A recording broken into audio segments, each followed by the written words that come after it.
ಅಮ್ಮ ಊರಿಗೆ ಹೋಗಿದ್ದಾಳೆ. ಅಪ್ಪಂಗೆ ಊಟಕ್ಕೆ ಅಡುಗೆ ಕಳ್ಸೋಣ ಅಂದಾಗ ಸಿಂಪಲ್ ಆಗಿರೋ ಸಾರು ಕೊಟ್ರೆ ಸಾಕು ಅಂತ ಹೇಳಿದ್ರು. ಅದಕ್ಕೆ ನಾನೇನು ಮಾಡಿದೆ, ಸಮ್ಮರ್ ಅಲ್ವಾ, ತೊಗರಿಬೇಳೆ ಬದಲು ಹೆಸರು ಬೇಳೆ ಹಾಕ್ಬಿಟ್ಟು ಒಂದು ತಿಳಿ ಸಾರು ಮಾಡುವ ಅಂತ ಹೆಸರು ಬೇಳೆನ ಕುಕ್ಕರಿಗೆ ಸಪ್ರೇಟಾಗಿ ಕೂಗಿಸ್ಕೊಂಡೆ.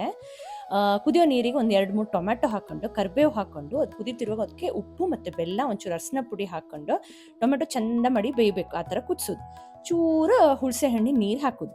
ಈ ಹೆಸರು ಬೇಳೆ ಬೆಂದಿರುತ್ತಲ್ಲ, ಒಂಚೂರು ಅರ್ಧನೇ ಕಪ್ಪು ಅದನ್ನು ಹಾಕ್ಕೊಂಡು ನೀರು ಕನ್ಸಿಸ್ಟೆನ್ಸಿ ಅಡ್ಜಸ್ಟ್ ಮಾಡ್ಕೊಳ್ಳೋದು. ರಸಂ ಪುಡಿ ನೀವು MTR ಉಪಯೋಗಿಸ್ಬೋದು. ನನಗೆ ಬೈಟು ಕಾಫಿಯಲ್ಲಿ ನಮ್ಮ ಕುಂದಾಪುರದ ರಸಂ ಪುಡಿ ಸಿಗುತ್ತೆ, ಸೊ ನಾನು ಅದೇ ಉಪಯೋಗಿಸಿದ್ದೀನಿ. ರಸಂ ಪುಡಿ ಹಾಕೋದು. ಲಾಸ್ಟಿಗೆ ಒಂಚೂರು ತೆಂಗಿನ ಹಾಲು, ಮಿಕ್ಸಿಯಲ್ಲಿ ರುಬ್ಬಿರೋ ಕಾಯಿ ಇರುತ್ತಲ್ಲ ಅದನ್ನ ಗಾಳಿಸಿದ ಹಾಲು, ತೆಂಗಿನ ಹಾಲು ಹಾಕಿ ಕೊನೆ ಕುದಿ ಬರುವಾಗ ಕೊತ್ತಂಬರಿ ಸೊಪ್ಪನ್ನು ಹಾಕೋದು.